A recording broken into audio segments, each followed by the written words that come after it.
right, ladies and gentlemen, welcome to the newest episode of Avillion and Brayden Talks, the post-draft episode. We got a lot to talk about, a lot of ball to discuss. Now, normally I would throw it over to you to start, but there's just one thing we got to do first because it's of note. This is notable. We're gonna kick things off. The final. This is the final girl boss affirmation. This is number 50. Huge. 50 girl boss affirmations, and the final one comes from. They hit me with a name that I'll be surprised if I pronounce correctly. Malala Yousafzai. Okay, don't think I'm familiar. No, it's just they have an F and a Z side by side, and it's like in the English language. I don't think there's anything that flows like that. Yeah. No, I get it. When the whole world is silent, even one voice becomes powerful. I've definitely heard that one before. Banger. Yeah. Banger. And we've had bangers. So many bangers. That's the book, baby. These are all the girl boss affirmations that we've done through the pod. I don't know. Do we replace it with something? What do we do? We may maybe give it a breathing period, at least a pod or two, just a moment of silence for it. But I think we could find a new gimmick to start off the pod with. We'll something positive. Keep it on a high note, something good, something nice. But yeah, we can find something else. I think so. But I'm glad we started with girl boss affirmations, and it had a great run. It had a great. I think that there was like one or two that was like, man, but for the most part, man, these 99% bangers, I'd say for them. Yeah. Well, 98. Well, 96% bangers if we had two misses. Yeah. But hey, 96 ain't bad. Yeah, that's an A on a test. So. But now that that's over with, what's been going on with you, brother? Well, firstly, I'm celebrating, and I'll get into why I'm celebrating a little later. So I had a great weekend. I'm sipping on a little whiskey and Coke right now. Probably about 2 shots worth of whiskey in here. Nothing too crazy, but a little something. Nothing much. I saw my grandfather this weekend. He was in town from Phoenix, so he was at my mom's. So I went to my mom's place Saturday after right after the 4th round ended or so. Was listening to the draft in the car, of course. Went to my mom's place, turned the draft on as soon as I got there, right after hugging my grandfather. And then, chopped it up with, he's awesome. I love him. Love him to death. My mom, my sister, and my grandfather, that's the Holy Trinity right there. Such good people, all three of them. Just love being around them. Every time I see him, it's awesome. He made me breakfast today. Him and my mom made me breakfast the next morning. He's a big fan of freshly sliced grain bread. So he was he was chopping that shit up in the kitchen that morning. And my mom made some eggs, so I had me an egg sandwich. Very good, very tasty egg sandwich. Pretty good. But yeah, had some drinks with them. My mom made dinner that night too. Chicken sausage, some potatoes, peppers, and onions. It's really, really good. Some salad in there too. Good shit. And yeah, of course, watched the draft while I was there till the draft was over. Which, if you want, we can go ahead and get into, because I got a lot to say. All right. Well, all I was gonna say for my side of things was just I locked my keys in my car today at work. Uh-oh. Had to have my mom and dad pull up because they were out shopping. They were out doing floor stuff for the new house, looking at floors. I was wondering why I was taking, because it was on 7 o'clock. I'm like, I still haven't heard from him yet. Then you finally texted. I'm like, oh, okay. Yeah. I locked myself out of my car, and then the drive home from work always fucking. It takes me 15 minutes to get to work. It takes 40 to get back. Traffic. It can get traffic. New paddock. She can get traffic. I think that's the only thing off the top of my head. Fuck. Let's just hop into the draft. Do you want to kick things off since you guys had the number 1 overall pick? You get the number 1 overall talking. Yeah, absolutely. Although I do have one thing of particular note to mention when we do get to Dallas. I have a pretty cool. We'll probably go Tennessee, then Dallas, and then we'll just kind of jump around anything else we want That's to talk fine. about? So we'll start it off with the obvious. Titans got their quarterback, Cam Ward. And I will say, I do love flashy suits. It's the biggest day of your life. I think you are allowed to be as expressive as you want to be. Yeah, put Like Travis Hunter Fortnite and in your coat jacket. yeah, yeah. People do some crazy linings every single year. Travis Hunter with the hot pink suit, fucking love that shit. But at the same time, there's something about Cam Ward walking out there with a tan suit with an alma mater label pin and a watch, and that's it. And he's all business. That's a guy that just wants to play football. He's got a flat out psychotic work ethic. It was 2:30 in the morning that same night he got drafted. He was on the practice field getting some throws in. Quarterback coach was posting videos on Instagram. Yeah, pretty performative, sure. I mean, that's just all right. Whatever. No, I mean, and I watched his vlog this morning too, and yeah, it's just really cool shit. I mean, he was in the green room once he got the call, hung up the phone, cried a little bit, was hugging his family. Commissioned out the pick. That was awesome. It's really good stuff all around. Yeah. Y'all tight like that? Did you see? Well, him and Abdul Carter apparently they had a handshake. Did you see that? Nah. Abdul Carter and the commish had a handshake ready. Like they hit that shit when Abdul got drafted and walked on stage. So Abdul was already tight with the commissioner, I guess. They had something going on. That would be some Abdul Carter type shit to do. Have a handshake with the commissioner ready for when he gets drafted. He's a dog. I can't wait to watch him. But if not, then comes day 2, right? The Titans trade out of pick 35, which a lot of people thought they would. I had begun to think they would stick at pick at 35 because Dallas Cowboy now, Donovan Izaraki was on the board, and I thought he was on their short list of guys that, like, if he's there at 35, we're taking him.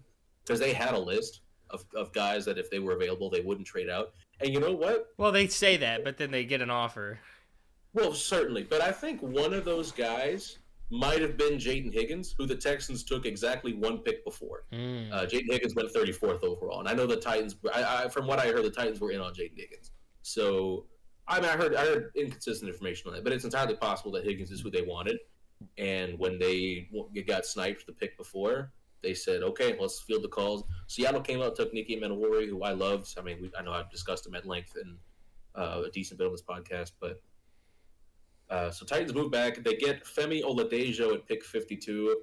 I don't know if I discussed him here or not, but he was somebody I was well aware of. When people talk about him, they mention, he's a converted linebacker. This was his first season at edge rusher. There's context behind that, because what that implies is that this was an off-season decision to move him to edge rusher, and he had an off-season to learn the position. No. He switched to edge rusher in week 4 of the 2024 season. This was a guy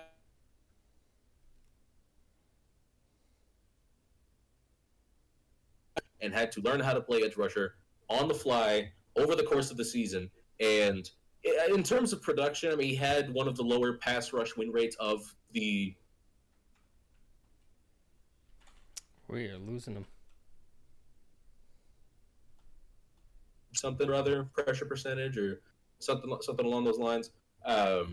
Wasn't ideal, but however, you're looking at great length. You're looking at a motor that just does not stop running. Verifiably good character. He seems like he's smiling every time I see him. And good athleticism. And you're looking at a guy, again, who has not even had a single offseason to learn how to play the position. And I mean, he said after the draft, he said the Senior Bowl was the first time I really felt like I knew what I was doing because I was actually getting NFL coaching. He's going to be getting NFL coaching from now until September to learn more about how to play edge. I feel pretty good about him. It's certainly not a guarantee. You're looking at a guy, that just hasn't had much experience at the position, but he's got the length, he's got power, he's got size. Like I feel good about it. I feel like he's got the right headspace. I mean, even if it doesn't work, I like the process. What I really like, however, 3rd round pick, Kevin Winston Jr. This was a guy who would have gone late day 1, early day 2 had it not been for an ACL tear. And Mike Mergazi said as such, he said, ACL tear notwithstanding, we had an early 2nd round grade on Kevin Winston Jr. Yeah, this ain't the 80s. ACL tears are not the same. Nah, it's an off season and you're good. Like sometimes you don't even notice much of a drop off in one year to another. But even then, you don't have to start him this year. You signed Xavier Woods, who played every single snap for the Panthers last year. Cowboys legend Xavier Woods, by the way. Yeah, known great Panthers defense last year. He got to play every snap of it. He's not a great safety, but you know what you're getting with him. And he's a I thought safety, he was gonna, dude. I thought back in the day, I had high hopes for him in Dallas too. No, I get it. A lot of Cowboys fans did. But Winston, one of the best tacklers, not just among safeties, arguably the best tackler regardless of position in the draft. He has one career missed tackle in 28 games and 13 starts, or 15 starts, I think it is. Excuse me. He has one career missed tackle, which was on special teams. 0 career missed tackles on defense. Phenomenal tackle. Again, even if he doesn't start this year, he's going to be a special teams demon. Absolute demon. Great athlete. Needs a little more development in coverage, but again, you're looking at a great box safety from day one, I think. He should be healthy for training camp, certainly healthy by week 1. He only tore his ACL in week 2 last year. So this is a guy who's already had quite a bit of time for recovery. This was like 6 months ago.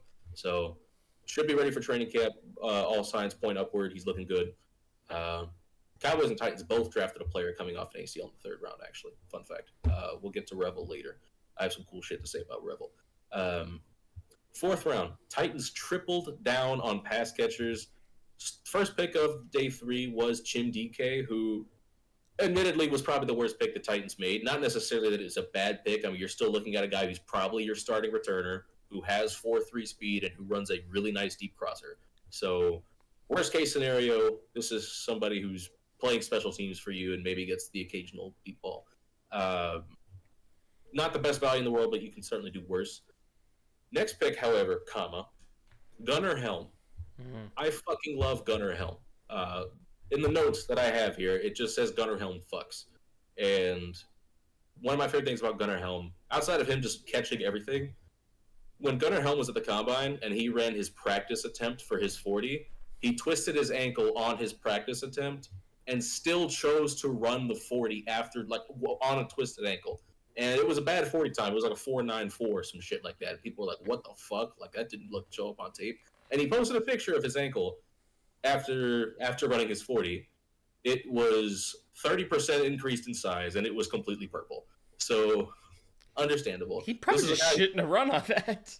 No, he shouldn't have. But at the same time, this it shows his dog. It's like, oh, he might be an idiot. He might be an idiot. No, that boy nice. That boy nice. I don't care. This is a man who loves football, which is what the Titans wanted. That was their number one goal. They drafted multiple guys who were team captains. They even said they took guys off their board that didn't love football enough. Like, when I heard, after day 1, a lot of Titans fans were like, Titans getting Luther Burden at 35. I'm like, I don't think he's their type. I don't think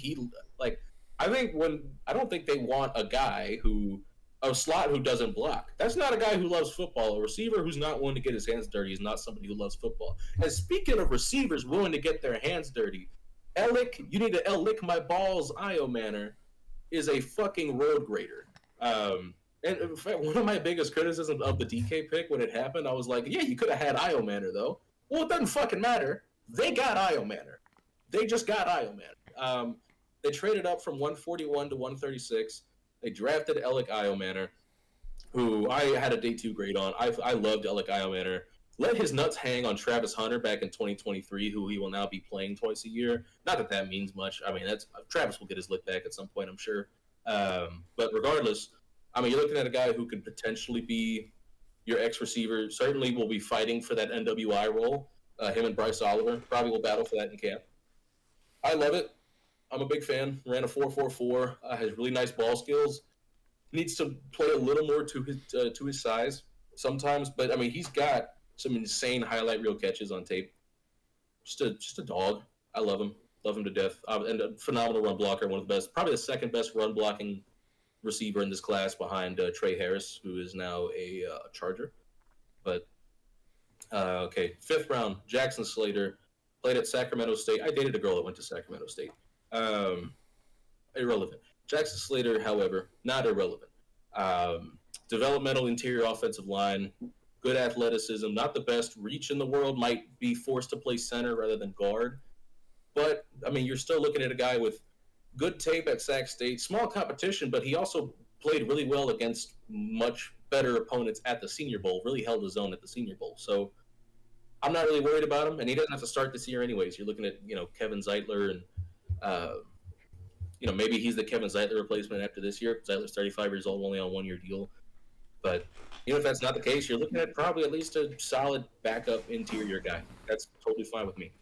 Titans had 2 picks in the 6th round. First was Cal corner Marcus Harris. Cal had a great secondary last year. It was Noel Williams went to the 3rd round in Kansas City. And I forget where Craig Woodson went, but he was a safety. He went the 4th round. It'll come back to me, I'm sure, at some point. He's got inside-outside flexibility. He's got pretty good speed. I think he ran a 4.45 at the combine, ran a 4.38 at his pro day. What happened? Craig Woodson, Patriots. Awesome. Yes, it was New England. I do remember now. But yeah, I know Noel Williams, the corner opposite Marcus Harris, went to Kansas City in round 3. I think it was Kansas City. I could be wrong there, but I'm like 99% sure that's who it was.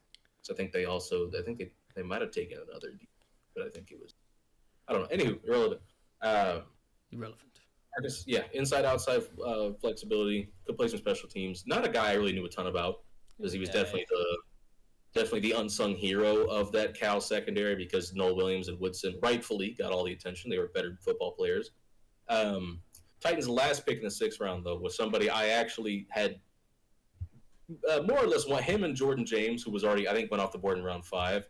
I was looking at here because the Titans needed a power back somewhere in the mix. They needed somebody. Former linebacker. Yes, that's true. He did play linebacker. I think Titans have 2 linebacker converts on this team. He's a big back. That phrasing is just new meaning to me. So, funny enough, Khalil Mullings, speaking of Michigan running backs who were drafted by the Titans, he does have a lot of Hassan Haskins to his game in terms of his size, ability, mostly as a short yardage guy, and also being a core 4 special teamer, because Mullings has been playing a shit ton of special teams, I think, since high school. And, I mean, it shows. He's a physical guy. He's not afraid of contact. He's certainly not afraid to tackle you. And, again, linebacker experience helps as a special teamer, but he's played in every phase. He's good in every phase. And, obviously, with how disastrous Tennessee's special teams was last year, you can take a guy like that in the 6th round. It's not a problem with me at all. So, they just took a lot of guys that I liked. And even, I like guys. Yeah, love me some men. So if you want, I pulled up draft grades across. I got NFL, PFF, Fox, and Yahoo all pulled up with draft grades. If you're ever curious. We can't. I'm not a huge draft grades guy, because it's like we just don't know. Yeah, it's fun to talk. You can evaluate the process, certainly, but like if every single one of those guys becomes a Hall of Famer, it's obviously an A+ draft regardless of the process. So I will say real quick before we look at the draft grades, I want to talk about undrafted free agents real quick. Titans signed Brendan Crenshaw-Dixon, who's not a very good athlete at tackle, but solid technique. So athleticism or lack thereof is probably why he went undrafted. But, solid depth tackle if he makes the team, whatever, it's fine. The big ticket here, however, Xavier Restrepo did not get drafted. And, I mean, as soon as he went undrafted, it was chalk. He was obviously going to end up in Tennessee to play with Cam Ward. He's probably – gun to my head – today, I think he makes the team. He's a damn good football player.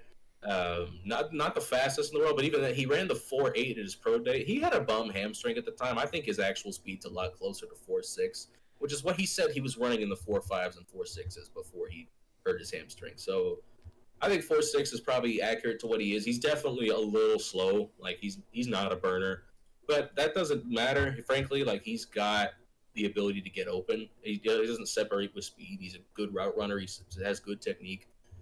I like him. Even as like a wide receiver 4 at like, I don't know if you're looking long term here, even if he's not a starter, he's a very valuable piece, I think. So can't complain at all about the Restrepo signing. I mean, you're getting him for free, and you've already drafted 3 pass catchers that you can see a role for at some point. So yeah, I don't know. I love it personally. I'm in love with the class. I think it's incredible. I think they really couldn't have done too much better. Maybe a different. According to that one model that has like the Falcons as the best draft and then Titans is the worst. What is that model? Okay, so that was like a it was like a how much did you reach, because it was looking at like board like the consensus board projections versus where you pick, but also that's a little finicky because like two of the two players the Titans drafted in the 6th round, I think were both outside of the top 300 on the consensus. But it's like it's a 6th-round pick. So if you're looking at a difference of 100 on both of those spots, you're looking at negative 200 or so value, right? But like, it's a 6th-rounder. You know what I mean? All those guys have similar grades, and you get the value of Kevin Winston Jr. in the 3rd round. You get the value of Alec Iomanner at the back of the 4th. Like, I don't think the value that Tennessee got was bad at all. At least from the picks that like the really valuable picks. Yeah. So. And the Femi Oladejo, I will say as well, because he was about in the 80s. He was like one in the like early hundreds or late 90s, I think, on the consensus board. I have it on fairly good authority that he was in play for Washington at pick 29. So we're talking about a guy who there's an alternate universe out there. He was drafted 29th overall, and Tennessee got him at 52. Not that that's like. Again, obviously they didn't pick him there, and he went a lot more picks without getting picked. But I think they were probably pretty lucky to get Josh Connerly at 29. I think Houston trading out of 25, they probably weren't expecting that, and they probably felt pretty good getting Connerly there. Had Connerly not been there, I have been told that Oladejo at the very least was a possibility. And I think Mel Kiper and a couple other people even mocked him to 29 at one point. So there's guys with more information than me who thought this was possible. So I don't think, obviously consensus board, draft community, this is a reach. To the NFL, I don't think this was that bad. So, and again, I like Oladejo as a like projecting him, especially with some NFL coaching, because he just hasn't gotten much coaching on how to play edge yet. And his wins are truly dominant NFL wins. He has NFL power. So, I don't know. That's probably about it for Tennessee, though. We can get into Dallas if you want. I was just quickly gonna share draft grades, just because I find them interesting, just a fun little thing. NFL gave Tennessee Titans an A, and they did day by day grades. Your day 3 grade was an A+. Iomanner at 136 is probably doing a lot of heavy lift. Gunnar Helm also at 120 because he's a guy who could have easily gone day 2. I think there are worse tight ends that went on day 2 than Gunnar Helm. Like I don't think Terrence Ferguson's better. Let's see. PFF gave it an A. Yahoo gave it a B+. I think that's fair. Yeah. Most interesting pick, Iomanner. I would agree. Okay. No, I shit you not. Okay, I have a little story with Iomanner, right? I was because I knew the Titans were picking at 141. So at around like pick 130 or so, I went to go make some food, and I brought my speaker into the kitchen with me just so I could keep listening. And just as I'm finishing up making the food, I hear that we trade up, and I'm like, well, shit, like who are we coming up for right now? That's pretty cool. I was not expecting Iomanner at all because we had just drafted 2 pass catchers. Right. And I know I said it I think I even said it here. It wouldn't shock me if the Titans came away with 3 pass catchers, that being 2 receivers and a tight end. Right. But I'm so used to the Titans as a holistically just not valuing wide receiver in the draft enough. Right. I wasn't expecting them to triple down in 1 round on pass catchers. So I'm like, oh, who are we coming for? Like, is this a linebacker? Like, is this Smile Munden? Is this Chris Paul Jr.? And then I heard Alec Iomanner. Dude, I was fucking celebrating in front of because I love Iomanner. I don't know how much I've talked about him here. I was very high on Iomanner. There were definitely people who were higher on him than me, but regardless, I thought, he's a guy we could have taken. He's a guy I was looking at pick 82, and we got him at 136. I'll take that every single time. And he's a guy I wanted in the first pick of the 4th round. And again, when we got him 33 picks later. I'll take that every single time. So, let's see. And Fox Sports gave you guys a B, saying the final line is, let's see. Oh, it's heavy on potential, but thin on sure things. That's fair. Although they did say, when talking about your pass catchers, of the 3 rookies, I'm highest on Iomanner, who wins with body control and strong hands to steal passes above the rim. Yeah, I just don't see Iomanner not providing some kind of value. Like he's a juiced up better Nick Westbrook-Akine. They're similar play, but he's faster. That's too much praise. More physical. Like, look, I love NWI. I know. That's why I'm like, all right, dude, calm down. The way I heard you just slob that man's knob. Dude, I firmly believe Iomanner will be a starting receiver for Tennessee in Week 1. Week 1? I think he will be their opposite. I think he'll be starting X in week 1. Yes. Onyx, what are you doing? Hey, get down. Get down. You're not supposed to be up here. Shit up. You're not supposed to be up here. Baby. The baby. Hey, get down. Get down. Thank you. Yeah, I think he'll be the starting X week 1. Really do. Okay, now, Dallas. So, they kick things off drafting for need and take Tyler Booker, who I know some people. So yeah, I know some people had him going in the first round, but 12 is definitely higher than I think anyone probably had him going. I know Defy Talks Cowboys was on the Tyler Booker train like the last couple days before the draft. He was talking about it quite a bit. Which is fine. I mean, their iffiest pick is the one thing I will happily defer to them on. The Cowboys. Yeah, I was watching. I watched back the bootleg football live stream just to hear their analysis, and like that was Brett Coleman's exact thought. He was like, I wasn't the biggest Tyler Booker guy, but he was like, Dallas is usually right about this kind of thing. I'll let them be right about this. Like there's certain teams that when they make a pick where it's like, for them, this just makes sense. I'm not going to question it. That's Tyler Booker to Dallas. Like if the Steelers are drafting a wide receiver in like the second or third round, I'm like, you know what? I think they know what they're doing. Especially a wide receiver with character concerns, Pittsburgh. Like that's fine. That's fine. Antonio Brown was a Hall of Famer. Not that maybe he'll never make it because he's an asshole, but he'll probably get in at some point. He definitely has a Hall of Fame career. Pickens is a Pro Bowler. Well, I don't know if he's made a Pro Bowl, but he's like a close. That fringe Pro Bowl level kind of guy. Good football player, elite, like high end wide receiver too. Yeah. You know, like very good football player. So, yeah, there's just some teams you just let them do it. Anytime the Ravens do anything in the secondary, I'm like, you know what? I think they got it. Yeah, Malachi Starks is going to be a 10-year starter for them. Like, that's fine. He's a damn good football player, anyways. But anyways, plus, you know, I mean, and then just anytime I see a team attack the trenches, I'm like, you know what? Good play. And that's exactly what they did. I know like the mobility is kind of the concern with him. He's not the you're not going to be wanting to pull with him that often, but he's just a strong motherfucker. No, it's never. It's not that often. It's never. But yeah, and then his character, it sounds like is like one of the best. You know, leader in the locker room kind of guy. I see C on the chest right now. Just you know, that's what you want. You know, you got like all the physical strength. He's playing guard. It's not like he's on an island at tackle, so you can handle it better. I think Tyler Booker's worst nightmare is Abdul Carter on a stunt, because Carter has the athleticism to just teleport past him, and he will see him twice a year. So that'll be. I'm actually really excited to see the kind of shit Shane Bowen does with the defensive, because the Giants also drafted Darius Alexander. So like, good fucking luck trying to throw the football in with like any modicum of time against Abdul Carter, Dexter Lawrence, Darius Alexander, or Brian Burns.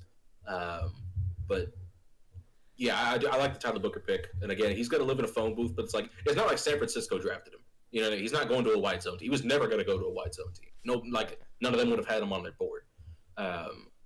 But I mean, I heard from a lot of people that he was like, that people would have been surprised had he fallen out of the first round. So like, if Dallas didn't take him, he wouldn't have lasted a lot longer. Yeah, I mean, it sounds like he was the best guard by most people's. Yeah, like true guard. Maybe overall play there.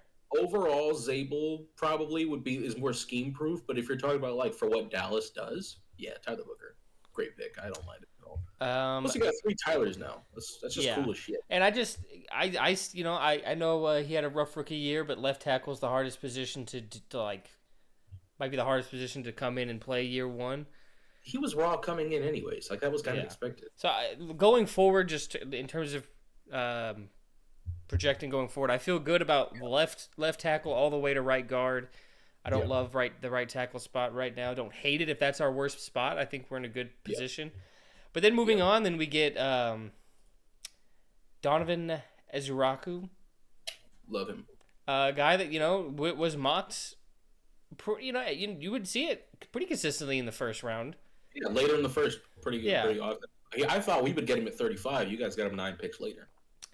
Value is great. I think that's a A+, honestly, Yeah, I would he say. gets to come in, play with Micah Parsons, which is going to make things even easier for We'll him. never see a double team. Yeah. Sam Williams coming back. I know I'm forgetting some other names that are on the line. It's a lot of dudes there. A lot of guys. They I got mean, players. but yeah, but I mean, Micah alone is going to help you Yeah. tremendously. So yeah, just getting this guy, just a great spot. Just taking best player available, which is always fun. It's best player available at like a high end position that you'd love to Yeah. rotate and have multiple bodies on. Yeah. You're keeping a strength. Yeah. Which, yeah. And then Fine. in the third round, getting a guy who it seems like, if he, didn't get hurt, would not have been here at all. He'd been gone in the first round. ESPN had him as the 31st overall player, fifth at his Yeah. position. He's phenomenal. Yeah, this is the pick that I think is pretty much the most liked of the entire Cowboys draft, and is the reason it's getting the grades it's getting, is because he was here and available. I know you wanted to say something about him. Yes. Well, I was gonna say, first of all, I was really high on Rebel. I think, barring injury, he might have even been like he could have been taken before Jahdae Barron, possibly. Maybe not for Denver. I don't remember what Denver does, but in general, there was a chance he could go before Barron, and he would have gone back. He would have gone some point in the first round, I think, if not. The reason why I think this is really cool that Dallas specifically took him. So yes, obviously tore his ACL. I'm sure some teams were concerned because he ended up being available in round 3. Do you know who did his ACL repair surgery? Was it like this? The Cowboys team doctor. Really? So clearly they're intimately familiar with the injury situation, and they're obviously comfortable with it. They have the best possible consultant for Savone Rebel's knee. So if they're looking at it, they're obviously they're in communication with the guy. They're asking him, "Hey, how's the knee?" "Oh, I did a good job on it. I think it'll be just fine." "Okay, we'll take him." Like, that's fucking cool. I didn't know that until today. I found that out this morning. I'm like, I can't wait to talk about that on the pod. That's fucking awesome. Or maybe that was yesterday I found this out. I don't remember. But I know I found this out recently, and I'm like, that's going to be so cool to share. The Cowboys team doctor did Savone Rebel's knee repair surgery. So they're comfortable with it. They're well researched, clearly. So I feel really good about this. Yeah. So that leaves a cornerback room of, Trayvon Diggs, Deron Bland, Revel, all injury history, but like they have a type. Freakazoid athletes who hurt their legs. Yep. Or I forgot exactly what Bland's injury was. But anyways, that's a fun cornerback room. That's a great cornerback room. And then we finally attack, an offensive skill position, get a running back, Jadon Blue. A little speed back, catching back. I'm just going to go ahead and also throw in the 7th round pick here, Phil Maffa. Just taking two different types of running backs,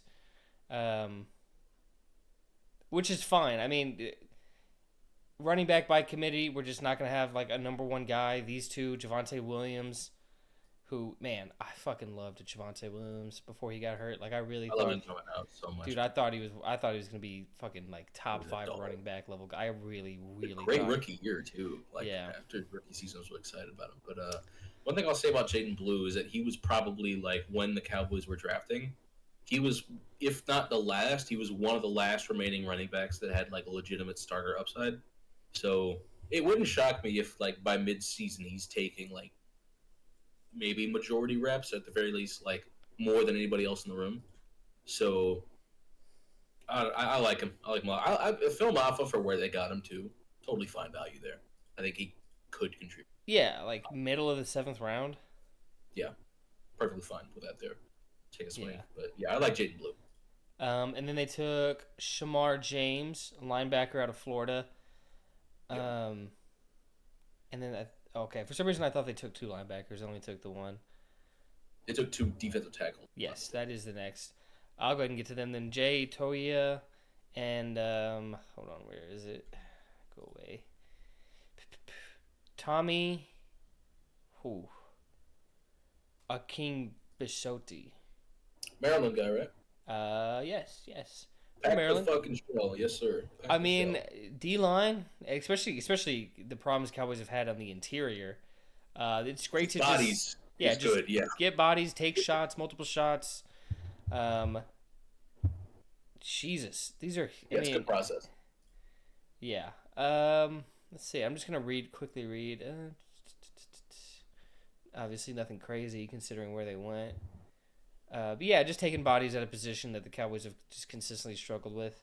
And then the final one, not the final pick, but just the final one we're talking about.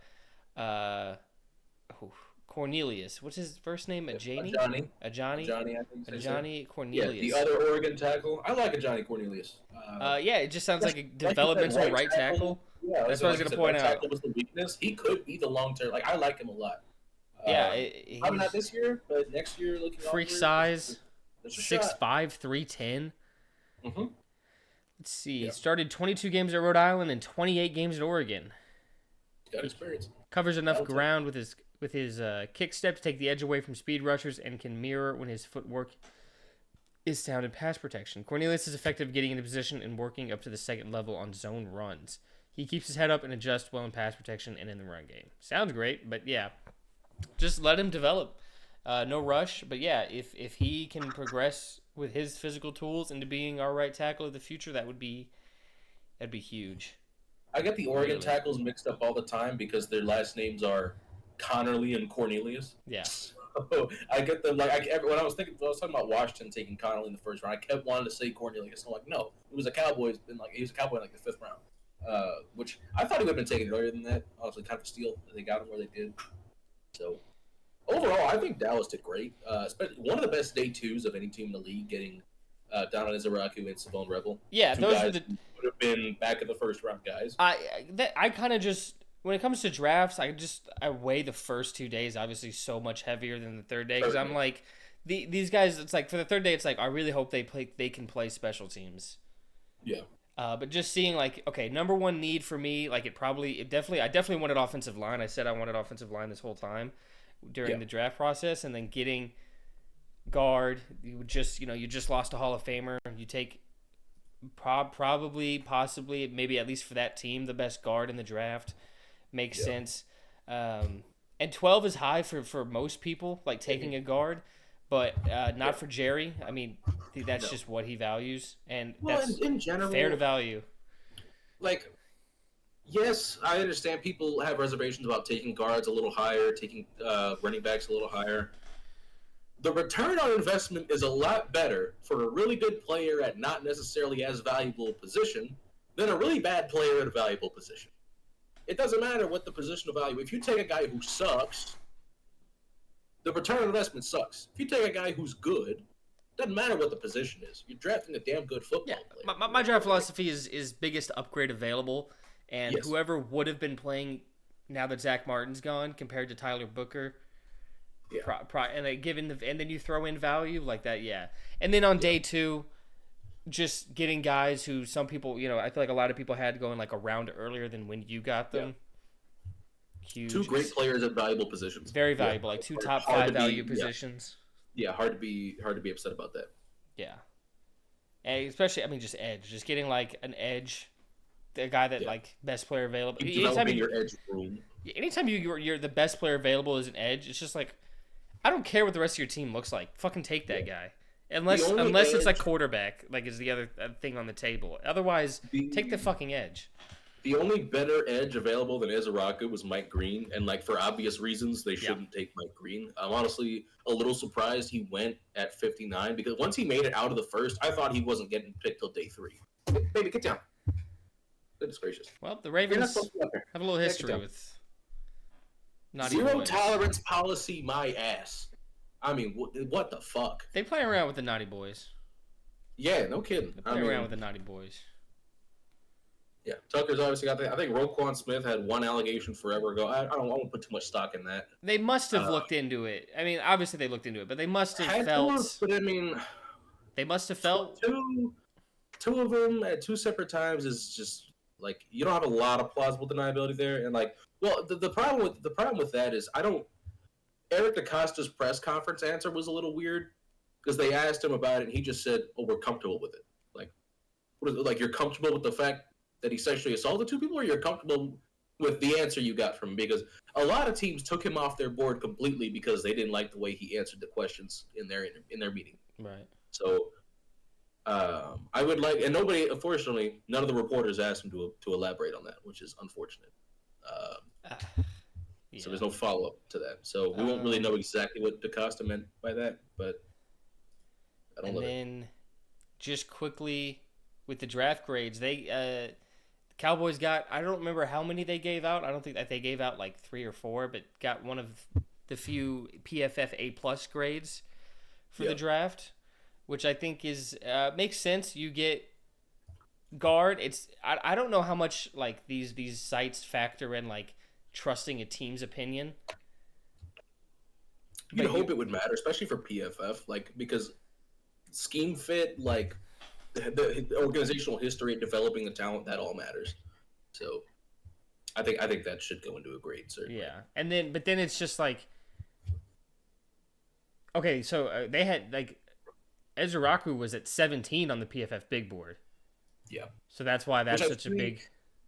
I think the PFF big board is just made by Trevor Sikkema. I don't know if anybody else is involved. Yeah, I don't know. I think that might just be his big board. I'm gonna look. But regardless, I know he loved Ezraku. 44 for Revel, who they got at 76. I also like, it's to a point. Like I said earlier, I don't care about your 6th-round pick.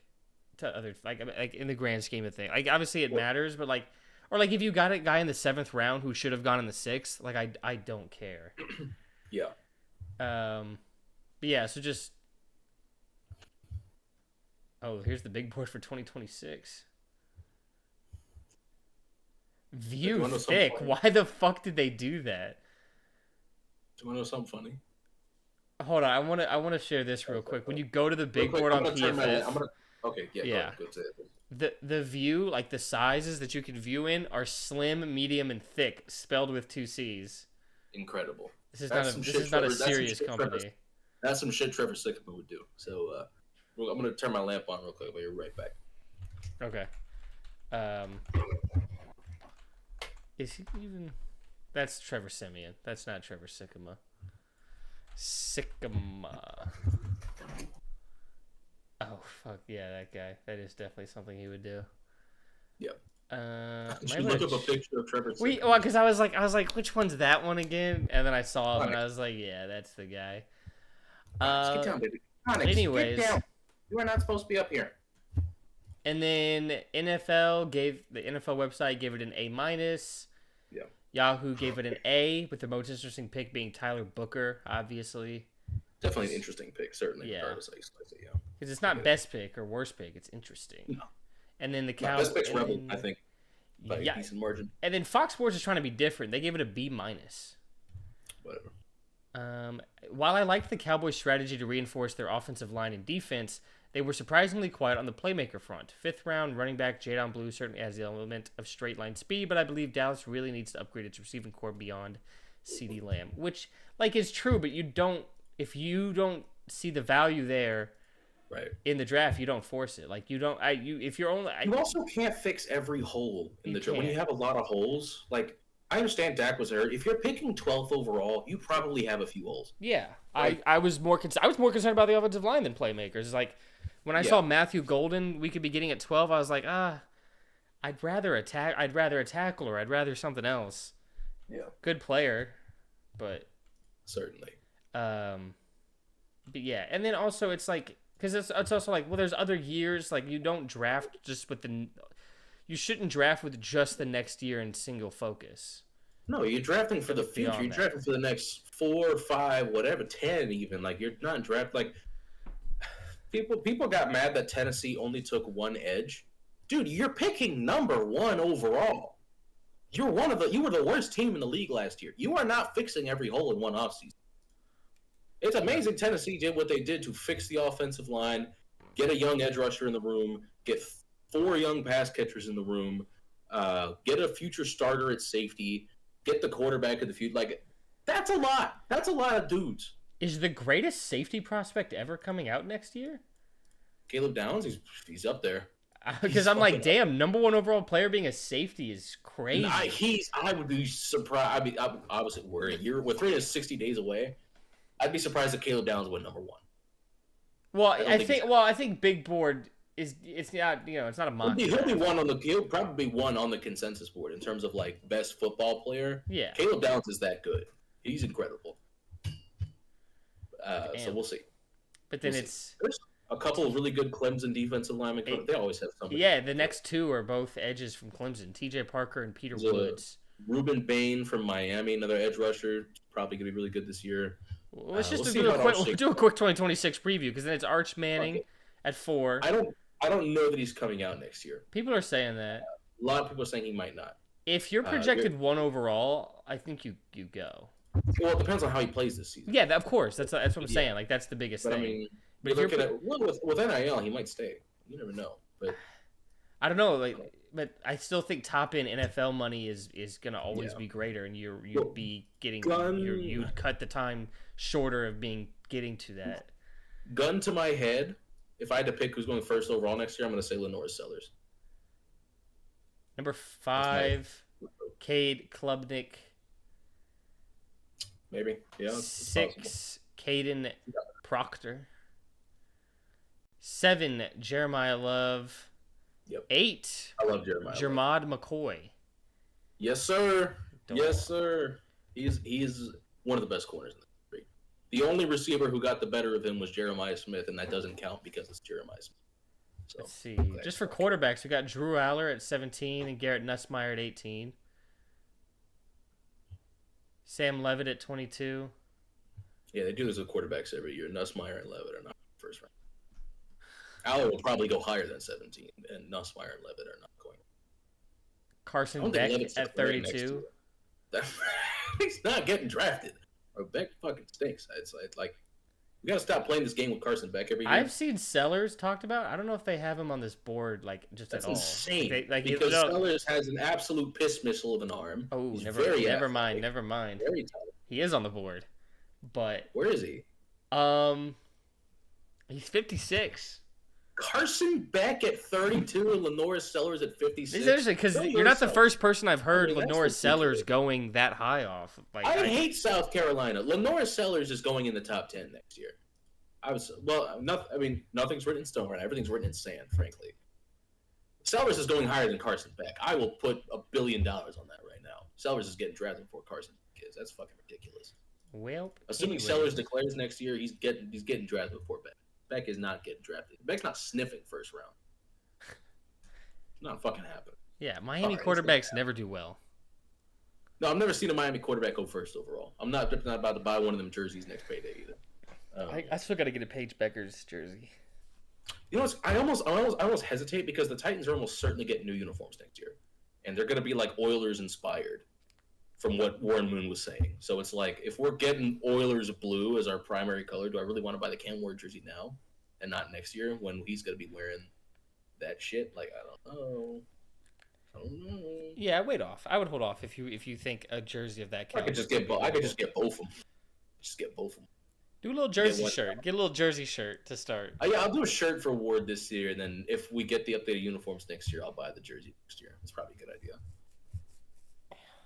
But treat your merchandise as like contracts. Like rookie year, you get a jersey shirt, and once I feel like you're extension worthy, then I'll get. Once he has a better rookie year than Jaden Daniels, I'll feel really good about getting that jersey. So it's probably not happening, but I think he's set up for success really well. The offensive line is like borderline good now. And the receiver room is certainly better than it was last year. Are there any other teams you wanted to touch on?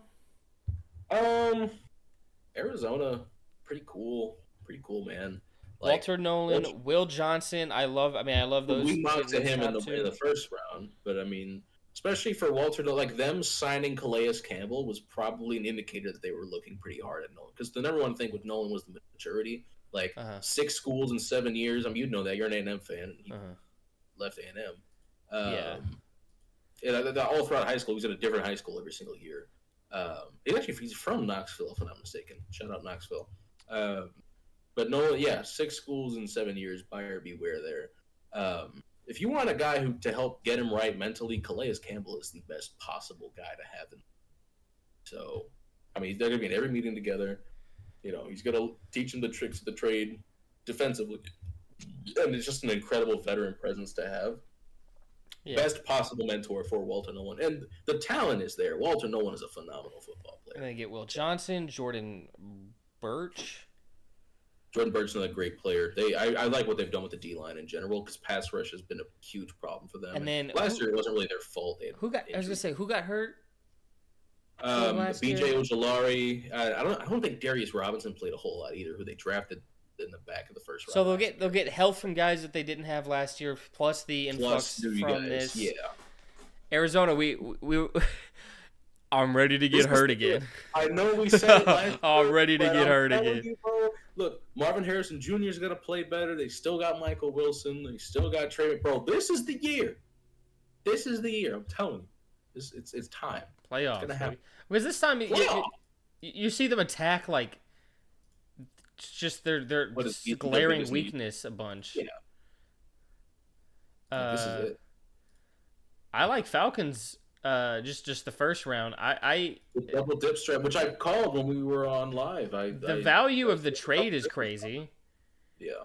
But fuck it. If you think, hey, maybe we're underperforming right now, maybe I need to really make a splash to keep my job. Yeah. And you take James Pierce Jr., whose talent is through the fucking roof. He's awesome, yeah. At this time last year, he was like projected overall. Number one. Yeah. So you remember when we were on live and I was like, they were up at 15 with a Jalen Walker pick, and I'm like, if they don't take an edge, I thought it was Jalen Walker. That was one of the first two picks I'd gotten right in a while because I'd gotten the Warren pick right the pick before too. But I was like, if they don't take a pass rusher here, Terry Fontenot needs to be taken out back and shot.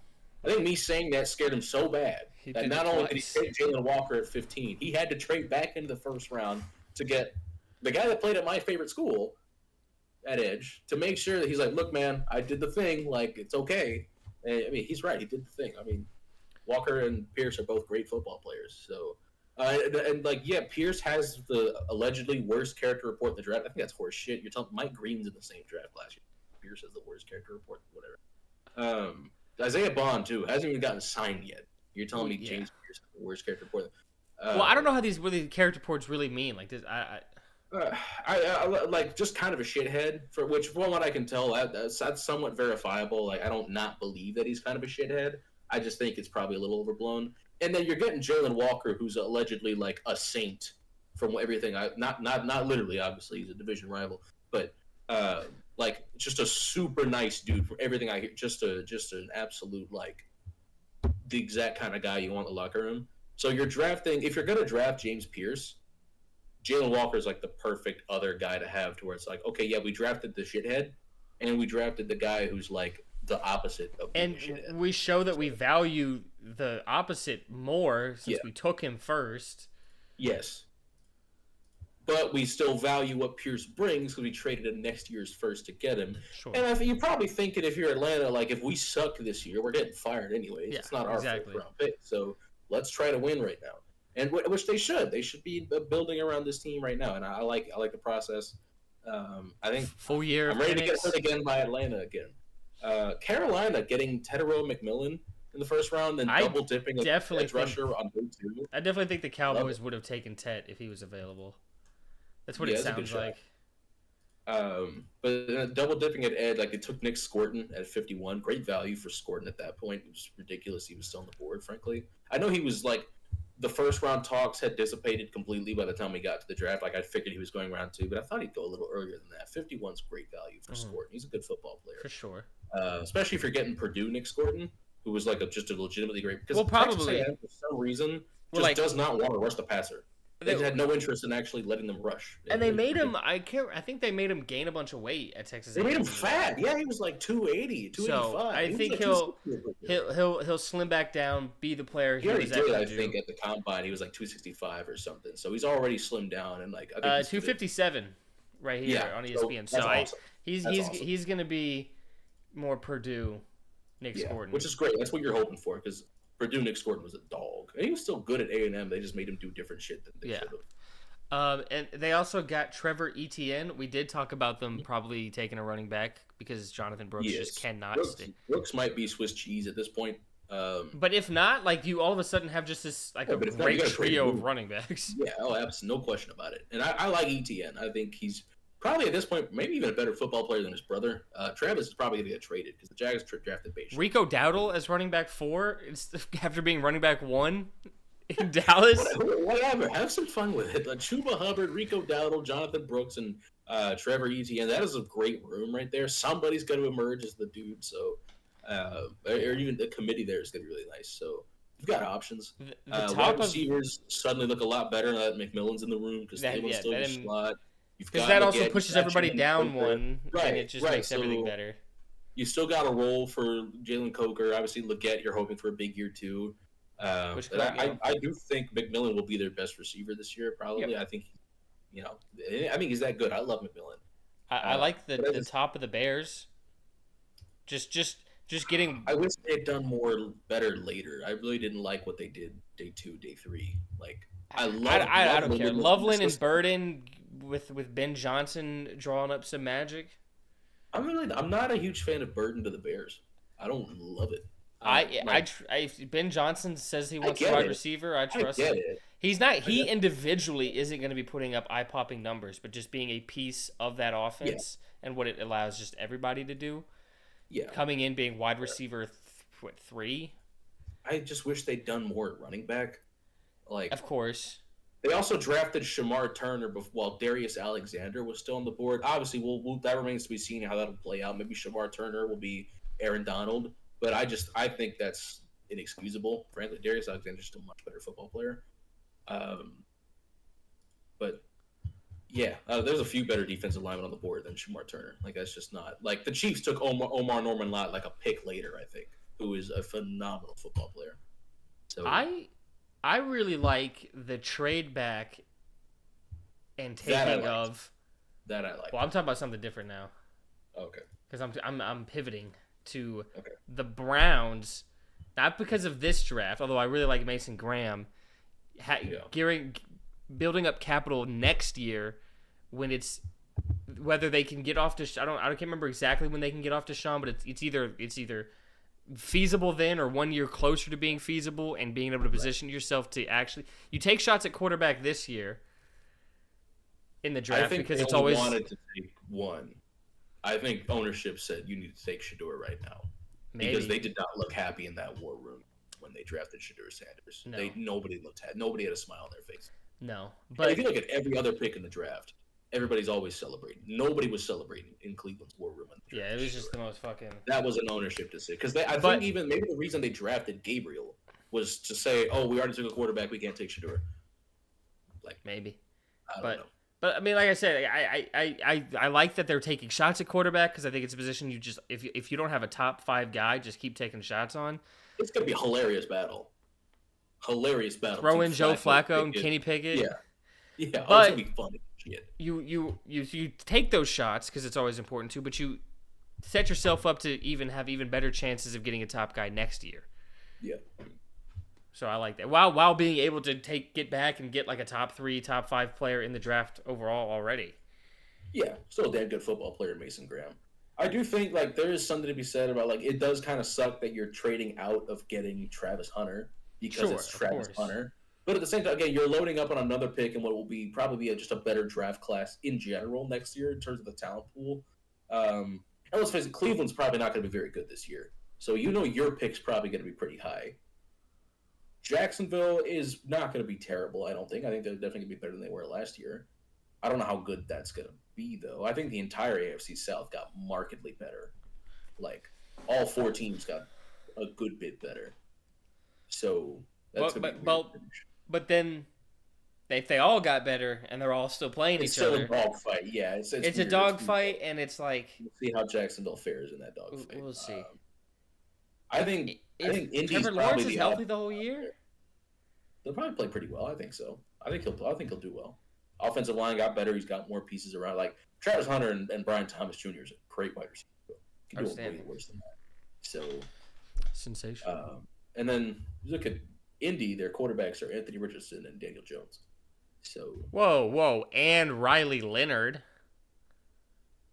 That's not a factor. It's not a factor. Dude, you're not ready for the fucking Notre Dame monster. Not a factor. Don't care one bit about Riley Leonard's selections in the year of our Lord 2025. Honestly, surprised he's not with Sean Payton right now. It's his kind of guy. But, yeah, I'm trying to think of any other either picks or just drafts in general. I think the Giants, outside of the Jackson Dart size stain, which is a big one. Had an incredible draft. Incredible draft. I think, you get Blue Carter number 3. You phenomenal. get either the best or second best player in the draft. Yeah, top 2 player in the draft, 3rd overall. You can't complain. And I praise taking a shot at quarterback, but taking a shot is different from first round trading back in, which I thought they would do. I said they would do this. I figured it'd be at 24, not at 25, but I get it. If Minnesota didn't want to trade back. And I'm honestly surprised Houston did. I really can't believe Houston didn't take a tackle at 25, whether that be Josh Simmons or Josh Connolly, one of the Joshes.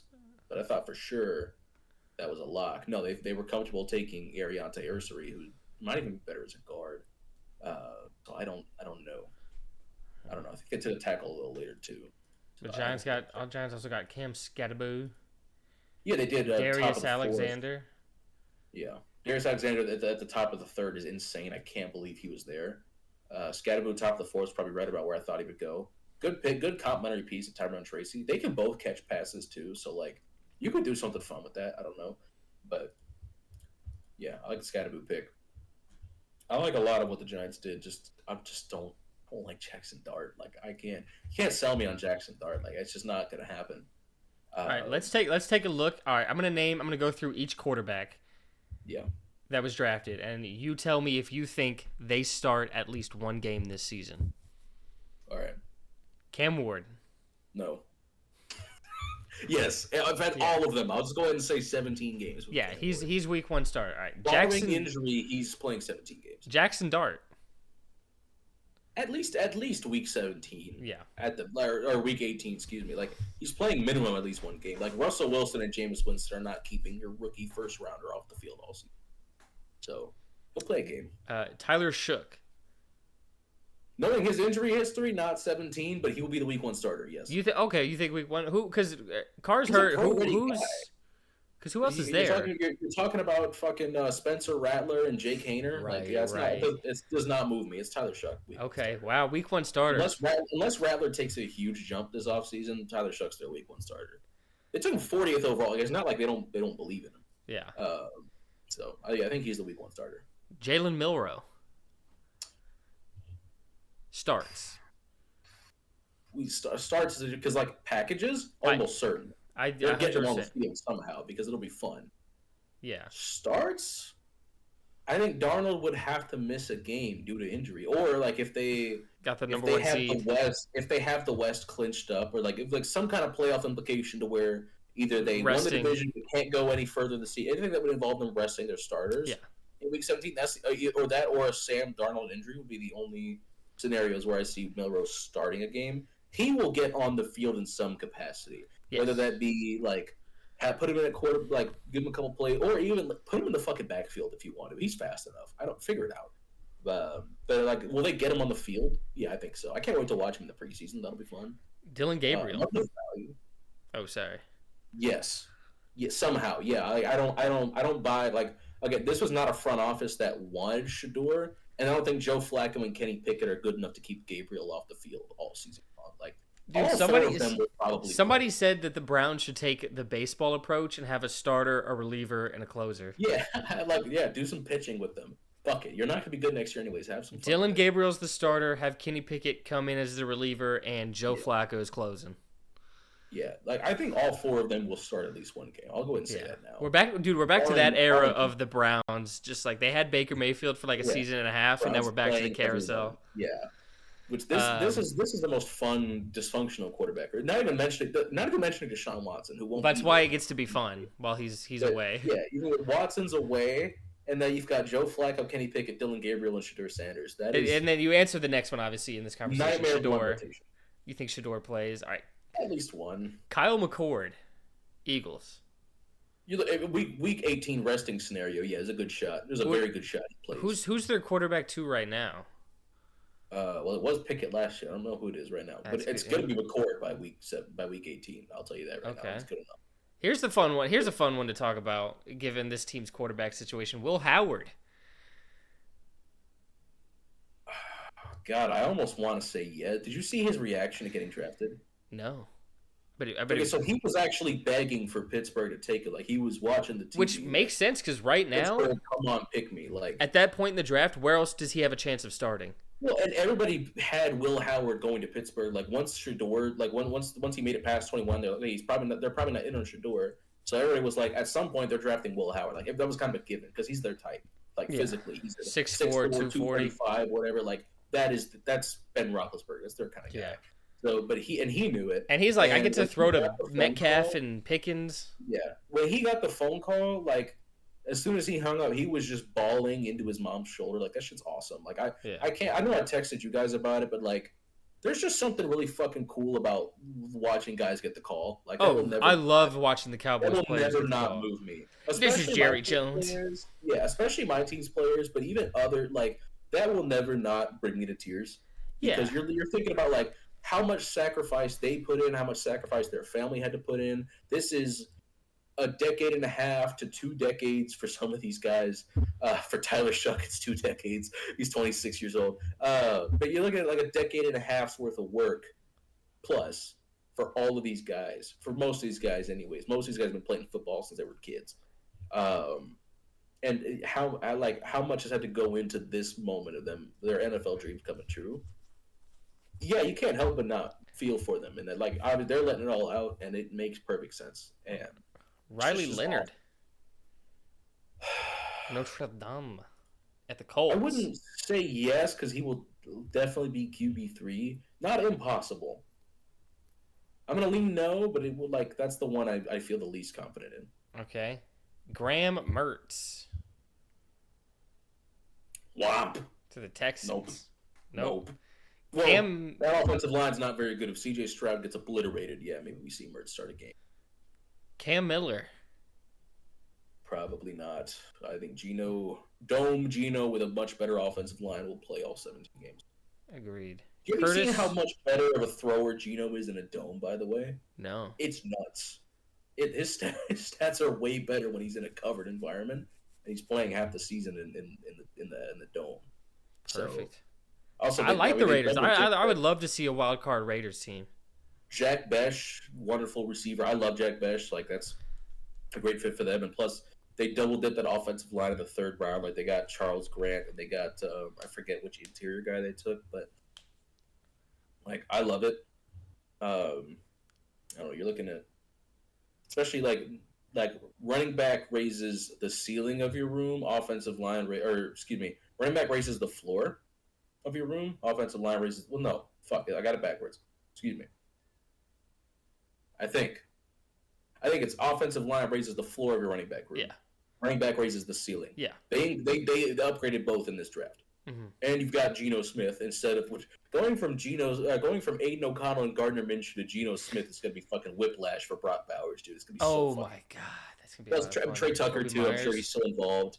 Jacoby Myers, Jack Besh, like that's such a such a good group of dudes. Yeah. Curtis Rourke. Michael Mayer's still there. Yeah. For the Niners. Rourke, yeah. If we see, he's definitely their type. Like he's very Brock Purdy. Yeah, like if Purdy gets hurt, yeah, absolutely. Yeah, other than that, no, I don't think he'll ever. Like I don't think Purdy will get benched for Rourke. I think Purdy's a plenty good enough quarterback. Who's their quarterback to right now? I don't know who it is this present moment. It'll be Rourke though. Hey, cut it out. Sorry, got a kitty. I forget. I don't know who it is right now. I don't remember who it was last year. Like I think did they have Dobbs last year? I think he was somewhere else. Oh no, or was that the? No, Dobbs wasn't last year. Dobbs was a couple years ago. Oh shit, was I don't fucking remember. They had like Brandon Allen or some shit. They have Mac Jones now. Oh shit! Okay, yeah, I forgot. Rourke won't start. No. Mac Jones, I kind of think maybe Shanahan did really like him like that. I think he did. Yeah, absolutely. No question. Maybe it was Dobbs last year. Definitely his type. He might have been, but regardless, no. Rourke won't start again unless Mac Jones and and Brock Purdy are both hurt, which wouldn't be the first time that's happened to Arizona or to To the Niners. You know what? You probably should just guess yes because it's the Niners. Yeah. You know what? Fuck it. Yeah, Rourke will play one game, exactly one game. All right, Quinn Ewers, final quarterback taken. What a Absolutely fall not. for him. He won't make the fucking team. He's terrible. Whoa! Quinn Ewers is a disgustingly bad quarterback. He will not make the 53-man roster. 111th overall, right? I was surprised he got drafted, frankly. I was surprised the team spent a pick on him. He's that bad. Damn. He sucks. He stinks. I picked up on that. Yeah. Just not a good football player. No, I especially, my God, the turnover-worthy play rate when he throws over the middle is like 20%. It's horrendous. And he's got no torque in his lower body at all. Like, he has to, I don't know, he has the kind of that Dylan Gabriel trait where he has to put his whole body into the deep throws. The difference is Gabriel's like 5'11". I understand why Gabriel has to put his whole body into a throw like that. Ewers is like 6'3". And he came out having one of those rocket. I don't know what happened to his arm over the course of his career. It's shot. It's shot already, and he's only like 22, 23 years old. He should have transferred to Michigan State and taken the $10 million they offered him. Because, yeah, his contract right now is nowhere close, and he's probably not going to be there for 4 years, I don't think. So, if I'm like, I don't wish anything bad upon him. I don't hope he busts like out of the league completely. I hope he busts. I don't wish that. I don't ever wish that on anybody. It's just like, I just don't think he's a good football player in the slightest. So we'll see. I really think he should have transferred because the rumor was he had like $10 million on the table for Michigan State, and he just didn't take it. So, which I get, call your own number, but like, dude, that's a lot of money. You're not making that money in the NFL. Not at your caliber of player. But all right, let's rapid do the rest. I'm hungry. Okay, sorry. All right. I do want to real quick before we get in there. I did want to very briefly discuss Shedeur Sanders, the saga. Very briefly. First of all, embarrassing draft coverage, especially from ESPN, but from NFL Network too, in terms of making every other quarterback pick that wasn't Shedeur Sanders before Shedeur Sanders about Shedeur Sanders. That's disgusting. Frankly, these guys have been working for this their whole lives. They deserve to have them talked about independently of Shedeur Sanders. 100%. It's ridiculous. 10,000%. Especially Mel Kiper only gave out one A+ in the draft, and it was to Cleveland. It's because they took Shedeur Sanders. Like, I understand commitment to the bit for the sake of TV. That's just weird. The prank call was lame, by the way. But if you think the Falcons should fire Jeff Ulbrich because of it, grow the fuck up. It's not his fault. Okay, that's his son. How old was his son? Like 21? Was he like a grown ass man when he was making phone calls? Yeah. Like his son is playing on to bear the consequences on his own. That is not Jeff Ulbrich's fault. Jeff Ulbrich leaving an iPad on in the house is not reason enough to fire him. His son is draft eligible. Like, it's grow up, grow the fuck up. Well, his son's not. His son's 5'9", 160. He ain't getting drafted. But that's regiment. That hey, get into the barracks, dude. You're for calls are lame. Like for Shedeur, Tyler Warren got one. There was another offensive lineman I think that got one. I don't particularly mind that it happened to Isaiah Bond, but you know, fair play. that's like the one guy where I'm like, okay. But everybody else, shit. Alabama fans are dumb. They were trying to make it sound like he went undrafted because he made a mistake from transferring from Alabama. It's like, guys, that's not why he didn't get drafted. Something else happened. Something really bad happened. Like, well, and the Bama fan that prank called him because he transferred and he was mad at it. Like, I think there's a much worse reason to be mean to Isaiah Bond, actually. Like, it's like, God, you're such a great guy other than this transfer. I'm just really mad that you transferred for more money. There's a much bigger reason to be mad at Isaiah Bond right now. Anyway, back to Shedeur. It was a fall. Not going in the first round is not a fall, but all the way to the fifth round is a tumble. Everybody that I knew had a day 2 grade on him, so I even predicted he wouldn't go round 1, and I did not know. Like, now look, the NFL is no stranger to racism. That's not what this is. Frankly, we have enough evidence to the contrary. Like, if you are purposefully tanking interviews with teams you don't want to get drafted to, and the teams that you do want to get drafted to are privy to the fact that you're tanking those interviews, they still won't take kindly to that for the most part. Most teams just won't. They don't like that kind of thing from somebody, especially when you're not a first rounder on their board to begin with. it's like if Cam Ward had done this, it would still be inexcusable, but it would at least be you could at least look at it and say, well, he's a first round caliber quarterback. He's talented enough to do this sort of thing. Shedeur Sanders does not have any elite traits. Well, yeah, I mean, just he is a good quarterback prospect. I will make that clear. Yeah, good quarterback prospect. You didn't like where people were talking about him, but you still had him as QB2. Right, but I think he was closer to QB3 than QB1, but he was still QB2. I never really questioned putting anyone else at QB2. Like, the accuracy is there with Shedeur Sanders. The timing is there. There is reasons to like him, for NFL teams to like him. A lot of reasons for NFL teams to dislike him, from everything I've heard. Allegedly, in that second meeting that he had with Brian Daboll, like a week before the draft, they had done some install stuff in their previous meeting, and I guess Shedeur wasn't prepared for the follow-up. In this interview, Daboll tried to hold him accountable for that. Shedeur didn't take kindly to that, and Daboll didn't take kindly to him not taking kindly to that. So if you can't take coaching when you're not even on the team, you're not going to take coaching when you're on the team. And I think the reason he started, like, again, if people weren't going to take him day 2, now you're looking at it like is you're taking him to be your QB2. And the reason he kept falling, you don't want people writing articles about your QB2. You don't want people. Never. You don't want headlines about your QB2. You don't want drama. Microphones pointed to the QB2's locker. You don't want press conferences on your QB2. I think the reason Philly was comfortable taking the reason so Cleveland traded up to get him right before. I think Philly was about to grab him at that spot. I think there's merit to that. I think the reason Philly was comfortable was because it's Philly. Like, you're not going to talk about, oh, he's going to take Jalen Hurts' job. No, I'm not even a big Hurts guy, and that's well documented. Yeah, there's no shot he was taking. Like, it was at the point where I'm thinking, like, if you're the only teams drafting Shedeur would be a team with an established star. Like, I was kind of hoping the Rams would do it, but also, like, Sean McVay didn't seem like the type to want to put up with that shit. So I get it. Like, that's the other thing. You either need a quarterback like that or a head coach that just will cut all that shit off. Like, Mike Tomlin would have been a good fit for him. Yep. That's definitely the number one I was thinking of. Sean McVay, I think, would have been a good fit for him. I don't think he was willing to do it. Like, Sean McVay almost retired a couple years ago. I don't think he's willing to put in that much effort for a backup quarterback. I get it.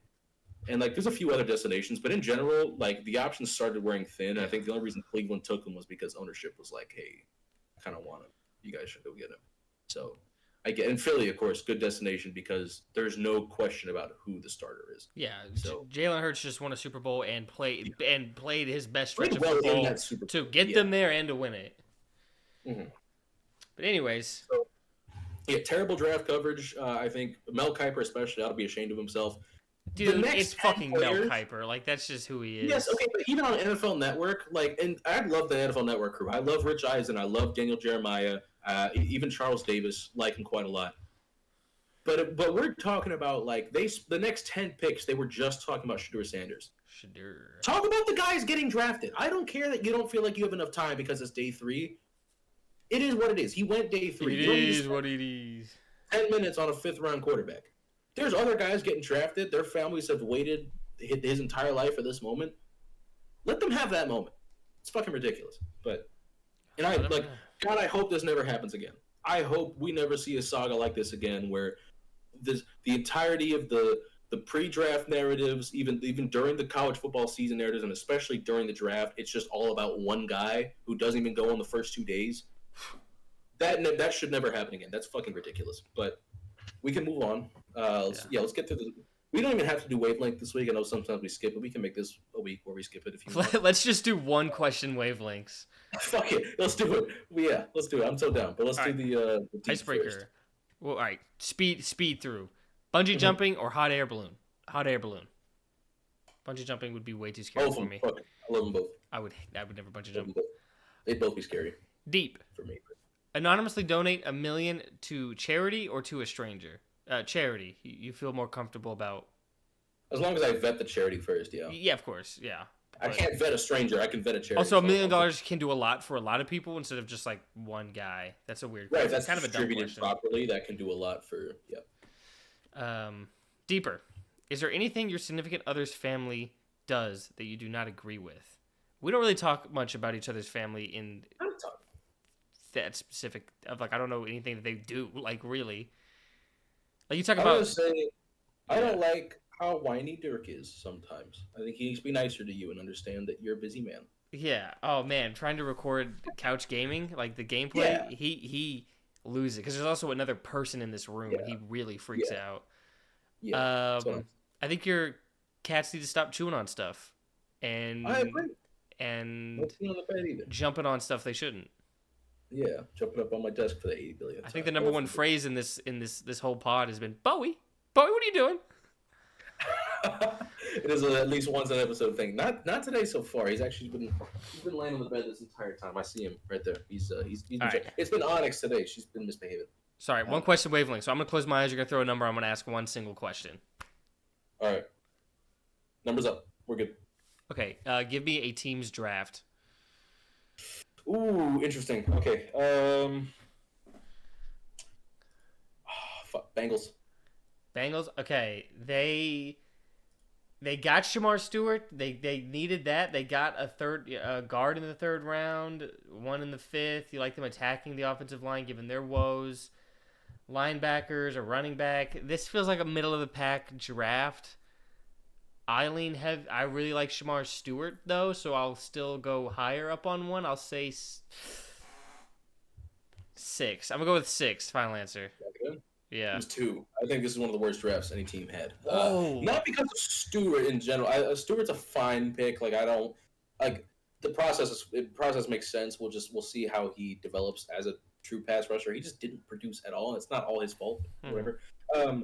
As far as them taking 2 guards, Dylan Fairchild was nowhere near the best guard on the board when they took him. It was really weird, honestly. I think, I don't know if they thought he was a different Georgia guard. I don't know if they thought that was one of the other two, like Tate Ratledge. He's just a much better player who'd already been gone at that point. Not that he stinks. It's just third round is early. I don't think they did a lot to improve. For a team that really needed this to be a great draft for them, I don't love it. And in general, this year, I don't know that there's many bad draft. NFL teams are getting smarter. Sure. They're getting better with their analysis every year. Not a lot of teams had disgustingly bad drafts. So, All right. nobody made any super dumb pick. I don't You know. close your eyes.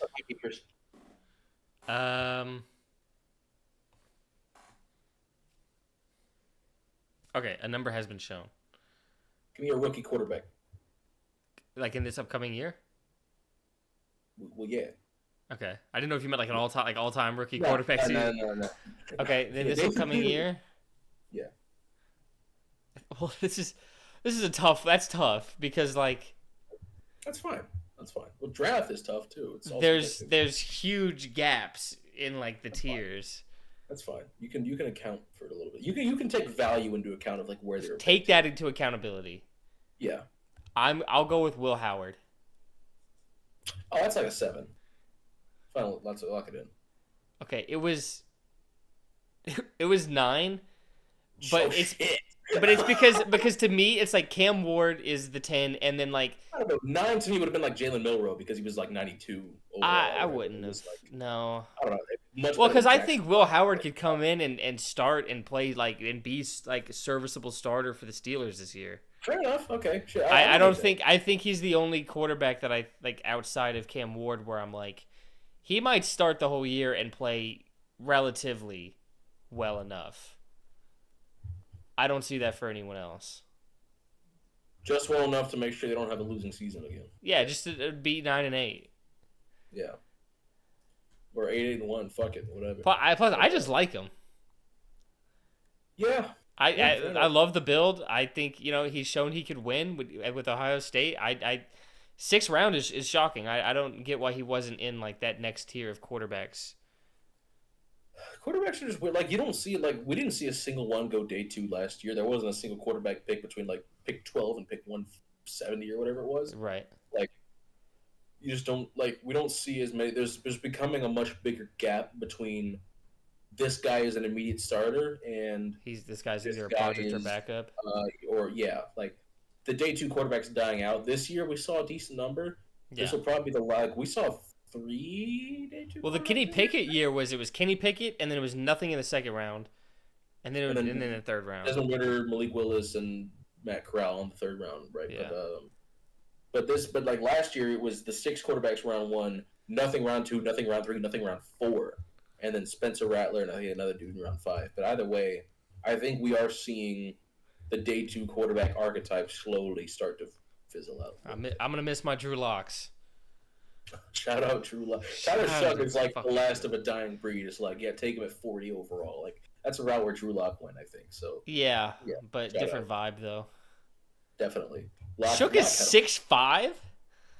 Yeah, he's also 35 years old. He's 6'5", but only 220. Like in comparison to his height, that's not. Yeah, that's fine, but yeah, he doesn't look like a big. Well, it's like I'm 220. Yeah. And I'm not like Shook's not huge, no. Yeah, not in terms of weight, anyways. Also, Shook has like this like almost toxic level of sack avoidance, where like he would rather throw out of a sack into an interception than take a sack. Like it's disgusting. My type of man. All right, you ready for it? Yes. Top 3 of the week. Fighting type Pokemon. Yes, sir. We're just gonna get into it with our top 3 favorites. You go first, I think. Your third favorite. Number 3. This type sucks, by the way. It did. Yes, this was a huge primary disappointment. fighting types. Because again, as a reminder, we do primaries. Like It's either only fighting or it's the first type listed. So no secondary typings will be shown here. Now there are still a couple of bangers, and I got me some bangers. Number 3, give me Halucha. Okay, that was just a cool concept. Cool. Knocking on the Typing door for me. is good. Signature move is good. Flying press is a cool move. Cool concept, like a dual type move. It was the first of its kind. I fucks with it. Shout out Halucha. I went with Grab Locked for my number 3. Love the design. Just a little Octo ready to throw hands. Yeah. Was cool as hell. Simple as that. I don't really have like any, because a lot of the times I'll come in with some type of story as to why I like a Pokemon, whether it be a playthrough of mine or someone I watched or something. Yeah. I don't have, besides one kind of, I don't really have that for the fighting type. Fighting types are also just usually not very like intricate designs. They're usually pretty simple designs. Because they're just guys that throw fisticuffs. Like I get it. Which is cool, but it's I like Grapple Locked. I just wish it was a better Pokemon. Yeah. But you're number 2. I got, me, Gen 5. I got Conkeldurr. Okay. Conkeldurr. If I'm going to take a trade evolution final stage fighting type, I'm taking this guy. I'll be taking someone else. Yeah, I figured as much. It's okay. Shout out Muscle. We'll get there in a second. That died very early on. I was going to get there. We'll get there in a second. But I love Conkeldurr. I haven't really used it much just because it's a trade even. I don't mess with all that. But I just think it looks fucking cool. Big fan of the big old pillars it's got in its hands. Just think it's cool. Nothing else really to it. Also, just hits like a fucking truck. Brayden, the floor is yours. Number 2, sir. All right, my number 2. This is where Machamp is. Solely just based off of muscle. Being a Pokemon that I traded for and then was able to evolve into its full potential at Machamp. But unfortunately, you can even kind of see it right here. Her right here. Yeah. She is in the graveyard pile. We did lose her. We lost her to Claire in that was one of the 4 that did not make it. In an all-time moment. Which watching back, like doing these, like when I was like script writing, I was like, oh, I think it was Chuck. I forgot to buy healing items for Tim. And then I did it again in a later gym. Whoops. Yeah. But yeah, just from being a part of my first ever winning Nuzlocke, although they weren't on the winning team, I'll throw her in. Yeah. Machamp at 2. Your number 1, sir. Do we have the same number 1? You guessed we would. It's Lucario, right? Like it's Lucario. I didn't put Lucario. I don't have any connections to Lucario. You didn't put Lucario. I didn't. I just the only cool fighting type Pokemon. Whatever. I fucking love Lucario. Sorry, I just don't have any a connection to the it. Aura Pokemon. It's the Shea Gilgis Alexander of Pokemon. Don't disrespect Lucario. It's the Cam Ward of Pokemon. Yeah, I'm not even a big Shea guy. I don't even know why I said that. Shea. Just as a side note, he's just a victim of a bad fan base, and I don't mean the Thunder fans. Absolutely. I mean Shea fans. Like they're different people. He's the Jalen Hurts of the NBA in terms of. That's a great comparison. Where it's like you are a good player. I've said it for like 2 years now. Jalen Hurts and Shai Gilgeous-Alexander fans are the same type. Because it's like, you're a good player. Yes. Your fans are overrating you to such a degree that it's fucking annoying. Now Shai is a better player than Jalen, I think, relative to the league. 100%. But regardless, I think the fans are the same. Just as annoying. It doesn't matter. And I think even Shai being a better player makes the fans more annoying because they know they can be as annoying as they want. Yeah, they get to be more annoying. Because he's like a top 5 player. I really hope he doesn't win MVP. I really think it should be Nikola Jokic, but... Voter fatigue might... And I don't know how Shai finished second and Luka finished third last year when Luka should have won the MVP. Couldn't tell you. But no, I love Lucario. Cool Mega Evolution as well. Just dope Pokemon. Cool Pokemon. I love it. I use it decently often in my playthroughs. I like it a lot. You're number one. I can't believe you didn't know. Number one, I really hope... was this one... I can't remember. Was this one even talked about getting a Mega... I can't remember if this one. No. I went with Phalanx. It is, yeah, it is getting a Mega from what I understand. Which would be really fun, and it should just be like either just more boys and nothing else, or maybe they have like a spear now, like they're all holding a spear. No, I heard it was supposed to be like a fucking like Megazord type shit. Oh shit, yeah, like mech, like a. Oh, yeah. Okay, if anybody can remember this reference I can't remember if it was Total Drama Island or season 4 when they went back to the island, one of the two. Mm-hmm. There's an episode where like all the raccoons on the island like fuse together, like they all like link together and form a fucking like mech that shoots out raccoons at the others. Probably season 4. A side note, season 4, like when Alejandro was in like the Darth Vader suit, like. Doesn't look anything like it, but that's clearly what it's intended to be because him and Heather had the fight at the end of season 3, and then where he fell into the volcano, and then he just recovering, and that shit's so cool. Shout out Revenge of the Sith. We both just watched that movie again. We'll talk about it. We'll get there. We'll get through in a second. Oh, actually, we're getting there right now because yeah, that's where we are. That was my number one. Your number one. What we've been on, ladies and gentlemen. We both just saw Revenge of the Sith in theaters. My first time being able to see it in theaters. Yeah, because we were both like 2. Something like that, yeah. 2 years old when that shit dropped. Yeah, because it came out 20 years ago. Yeah, May 4th, I think, on 2000, or maybe that wasn't one of the May 4th movies, but either way. I don't think it was, because I think this was its 20-year anniversary, so it must have been. Oh, yeah. Yeah, so we were 2 years old. Yeah. We were 2 years old. Did not see it when it came out, but dude, and then every time Padme was on screen, I kept whispering to myself, I was like, I would turn. I'm going to the dark side. I said something really awful at one point when Ayla Sakura was on screen. I said something in regards to like Twi'leks come with handles. Naughty I boy. Apologize to women everywhere for what I said about, especially since Twi'leks are like so often depict like they're sex slaves. Yeah. So often, like, and that's throughout all of Star Wars lore. That's not like an Empire thing. That is like thousands of years worth of history of Twi'leks being sex slaves. So my apologies to women out there for saying Twi'leks come with handles. I meant that respectfully, and only in like a consensual manner in which I was hitting the Twi'lek from behind. I would kindly request that I may grab onto the. A lot of them would probably like that. It's probably like hair pulling, and a lot of women like hair pulling. Anywho, would it be? I feel like it'd be like arm pulling. I don't know how the sensation is for them. I don't know if they'd like that or not. Maybe there's no bone. I don't think there's any bones in there. I think they just kind of flop around. I don't know. Maybe. I don't know.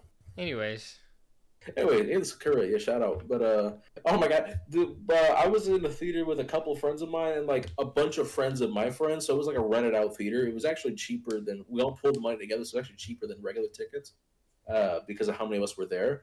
But because it was all just a bunch of people who were just, those kind of people, somebody could say along with the movie and it wouldn't be the worst thing in the world.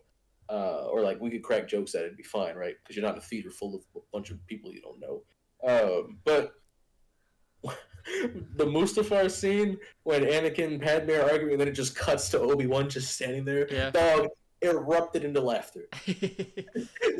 Everybody started dying. That scene is so fucking funny. Like, I've never looked at it that way, but I guess watching on the big screen, that scene is so fucking funny to me. For some, because it just cuts to just him just like very disapprovingly standing there, not liking what's going on right now. Anakin's being very mean and being a naughty boy.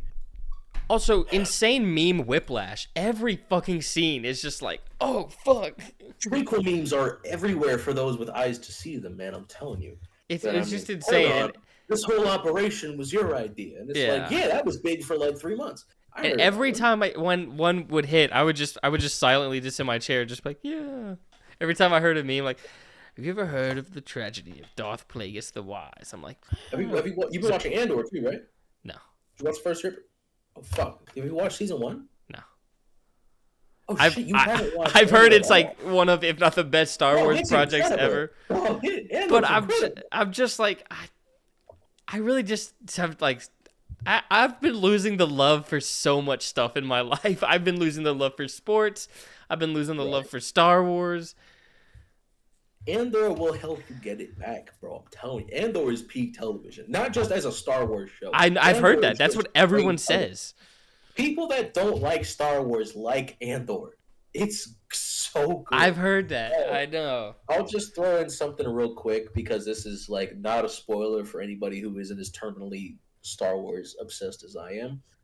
What do you call it? During the Old Republic era, the Rakatan Infinite Empire is a thing that comes up a lot. Now, they're long gone by then, but their legacy is still around. They name-dropped the Rakata in Episode 3 of Andor. In fact, I think Episode 4 came out 8 minutes ago, if I'm not mistaken, because I think they dropped on Tuesday, so I'm going to watch that after this. They name-dropped the Rakata in the most recent episode, which is cool, because I didn't even know if they were still canon, because they were legends previously. And them name-dropping the Rakata, and also them saying like this was stolen by the Rakata 25,000 years ago, leads me to believe the Rakata Infinite Empire also exists in canon. It's really cool if it does. So that could tie into it. Well, granted, if they're bringing back the Knights of the Old Republic game, if they're bringing back Revan's story, it would make sense that the Rakata still exist, because that was a huge part of his story. So, anywho, be cool if you it was did. great. Watch it when you get the chance, please. I'm begging you. I'm begging you. Oh, new Car Seat Headrest song came out. It's so good. I can't wait for the album on Friday. I think that's it from me. Oh, Oblivion Remaster. It's beautiful. It looks awesome. It's a good game, just in general. So, only thing I don't love is that the colors are a little more washed out. Oblivion, when it first came out, was very vibrant, and the colors are not as accentuated in the remaster. So, don't love that. Everything else about it, though, awesome. Go ahead, sir. I think that's it for. I finished Army Men Sarge's Heroes on Couch Gaming. That'll be coming out soon. We played it all, and then like right before the final stage, we just like took like a 3-month break. Okay. But we're back. We played that. We played a little bit of Pokemon Snap, and then we started Ocarina of Time. So look forward to all that shit coming out, which will be fun. I want to see Sinners. This is something I haven't been on yet. I would like to watch it too. But I've heard it's really fucking good. So I might see it this upcoming weekend. I might do the same. Tap in. I've heard it's fucking great. Or I've heard weekend, I've heard what Haley Steinfeld has said, and like crazy, and like I really don't. Sometimes I'm like, yo, I don't know if I could date an actress, because it's like I can't go see that movie. You couldn't see the movie. No, even logically, another MVP season. Even logically, where you're like, I know it's not real, and it's like awkward to actually shoot this because there's just like lights and cameras and so many people watching you. I know it's not like an actual intimate thing, but holy fuck, like you're a great actress. Like I'm believing it right now. I'm buying it. You're such a great actress. Yeah. This sucks to see as your partner. Yeah. So it's like I can't go support the things you do. Josh Allen is going to win MVP again this year after seeing Sinners. It's going to happen. Just gotta go look back. But anyways, that's it. Let's kill it. I'm gonna go get some food. You're gonna go watch Andor. Jack off. No, I'm just kidding. Yeah, watch Andor, assuming the new episode's out. So. But yeah, next episode, as always. Enjoy your dinner. Thank you. It's gonna be on Avillion Talks. Thank you guys so much for watching, and as always, keep gaming and fuck Nico Harrison. No Jerry Jones. He did great. He had a good draft. I'm gonna let it slide. Draft season is usually a good time for Jerry Jones. I've said this is the only time it's like fun to be a Cowboys fan. Yeah. Because you know what? They draft well. Yeah. But anyways. See you folks.